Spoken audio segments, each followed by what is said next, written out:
Já, góðan daginn. Atli heiti ég og ég ætla að kynna lokaverkefni mitt í vélstjórn. Eftir áramót, þegar ég þurfti að fara að ákveða hvernig verkefni ég ætlaði að gera, langaði mig að hafa það krefjandi með mikilli smíði. Mér fannst mikilvægt að hafa verkefnið áhugavert og hávert. Ég datt inn á myndband af heimasmíðum krafthamri og fannst það snyrtilegri útliti og einnig var hægt að fá teikningar á honum. Það þurfti þó að breyta nánast öllu í teikningunum en þær voru góður grunnur.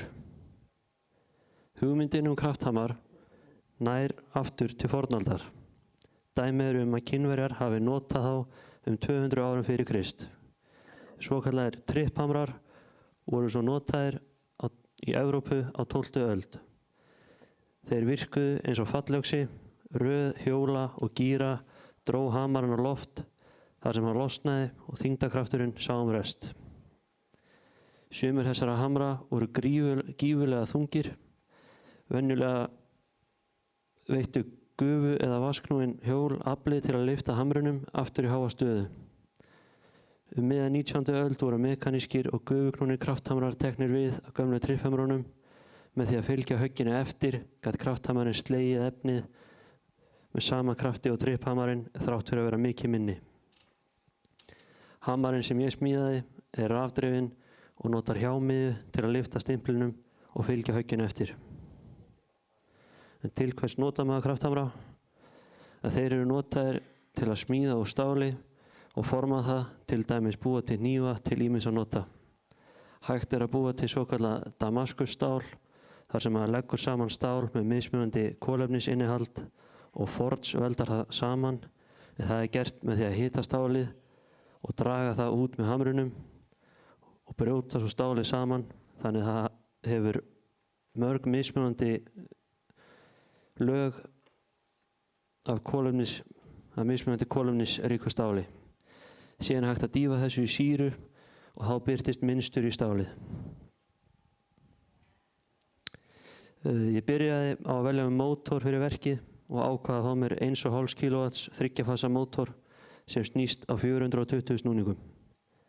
Þegar mótorinn var kominn, gat ég klárað að hanna grindina og hafist handa við að smíða hamarinn.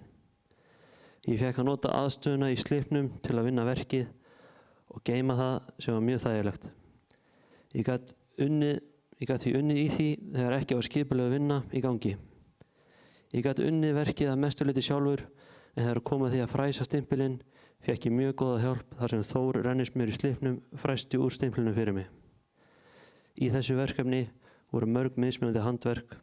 Það var sagað, borað, mygg, tygg og pinnasvoðið, lókskorið, plasmaskorið, rennt og fræst. Verkefnið var aðalega stálsmíði en einnig var unnið með timbur og rafmagn.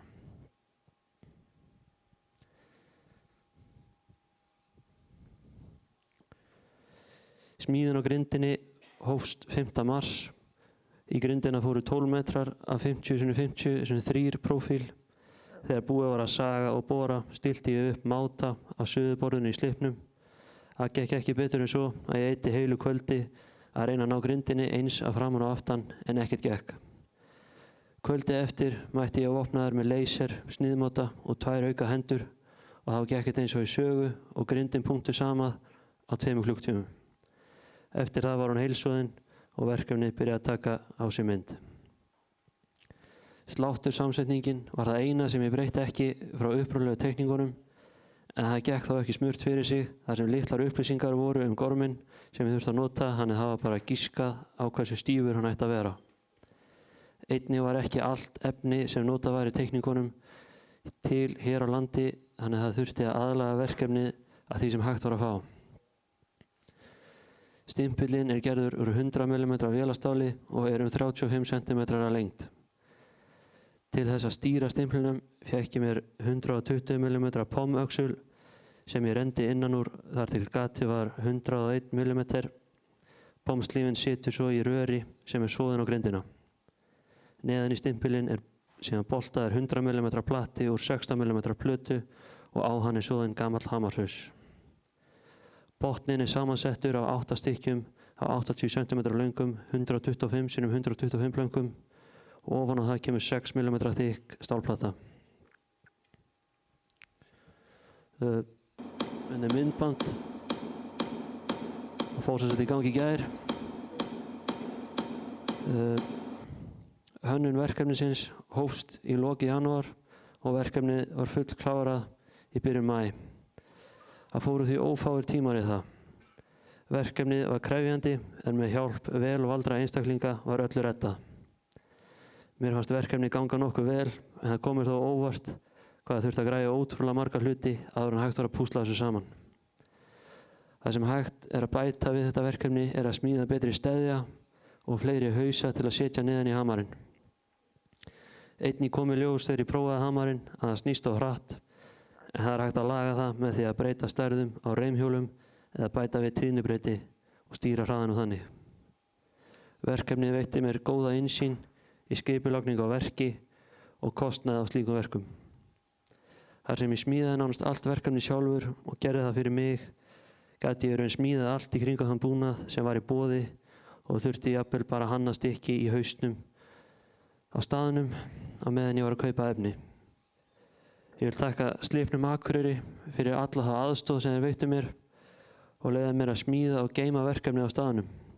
Sérstakar þakkir fara til Veigars Þórs Jóhannessonar fyrir góða hjálp við að aðstoða mig smíðar á hinum ýmsu hlutum og pappa fyrir að nenna að hlusta á mig röfla lausnir og hjálpa mér að velja það bestu.